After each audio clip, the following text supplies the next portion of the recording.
27 जनवरी की रात को एक घर के आगे एक मोटरसाइकिल आकर रुकती है। उस मोटरसाइकिल पे से 2 शख्स नीचे उतरते हैं। एक अंदर की तरफ चला जाता है और दूसरे शख्स को बाहर खड़ा देखकर अंदर से एक 15 वर्षीय लड़की हीरा मामू मामू कहते हुए दौड़कर बाहर की तरफ आती है। इतने में धाएँ की एक आवाज़ आती है। गोली चलती है और वो गोली सीधी उस मासूम लड़की हीरा को जाकर लगती है और हीरा वहीं पर ढेर हो जाती है। आखिर 15 वर्षीय एक लड़की से किसी की क्या दुश्मनी हो सकती है कि उसे गोली मारकर उसकी हत्या कर दी जाए। आइए पूरी कहानी जानते हैं। हीरा जो कि एक यूएस नागरिक थी।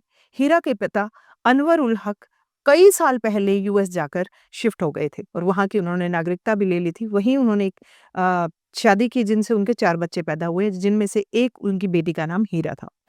हीरा को दोस्तों के साथ घूमना, वेस्टर्न कपड़े पहनना और टिकटॉक पर रील बनाना बहुत पसंद था। उसकी रूढ़िवादी परिवार में ये चीज एक्सेप्टेबल नहीं थी। उसके पिता ने अनवर उल हक ने हीरा को कई बार पीटा, कई बार धमकाया। बल्कि उल्टा ये होता था कि अनवर उल हक जब जब हीरा को पीटता था, उस पर हाथ उठाता था, उसे धमकाता था, हीरा और ज्यादा विद्रोही हो जाती थी। पाकिस्तान के भी जिस एरिया से अनवर बिलोंग करता था वो एरिया बहुत ज्यादा रूढ़िवादी माना जाता है। वो अपने साले को कॉल करता है। साला उसे समझा बुझाकर स्थिति को कंट्रोल करने की बजाय कुछ और ही प्लान बनाने की सलाह देता है। अब प्लान के तहत अनवर अपनी बेटी हीरा को लेकर और अपने एक और बच्चे को लेकर 15 जनवरी को पाकिस्तान आ जाता है। 27 जनवरी की शाम को वो अपने साले साहब के साथ कहीं बाहर निकलता है, कहीं घूमने के लिए वो लोग जाते हैं।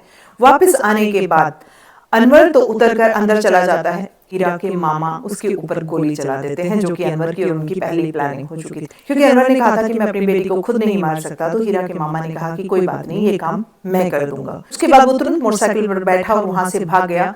तब अनवर ने शोर मचाकर पड़ोसियों को बुलाया कि किसी ने मेरी बेटी को मार दिया। पुलिस ने जब अनवर से पूछताछ की तो अनवर ने बताया कि कोई 2 नकाबपोश थे जिन्होंने मेरी बेटी के ऊपर गोली चलाई है। पुलिस के लिए एक बार तो इस बात पर यकीन करना आसान था, क्योंकि इस तरह की वारदातें अक्सर उस एरिया में होती रहती हैं।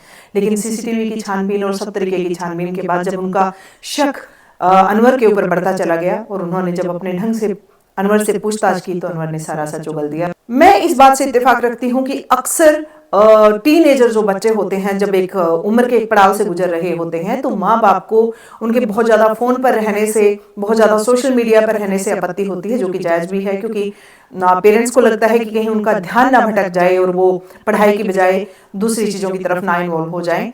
ये बात जायज है, लेकिन समझा बुझाकर स्थिति को कंट्रोल करने की बजाय अपने ही बच्चे की जान लेना कहाँ तक जायज है। आप लोगों की इस बारे में राय क्या है? कृपया कमेंट में जरूर बताएं। धन्यवाद।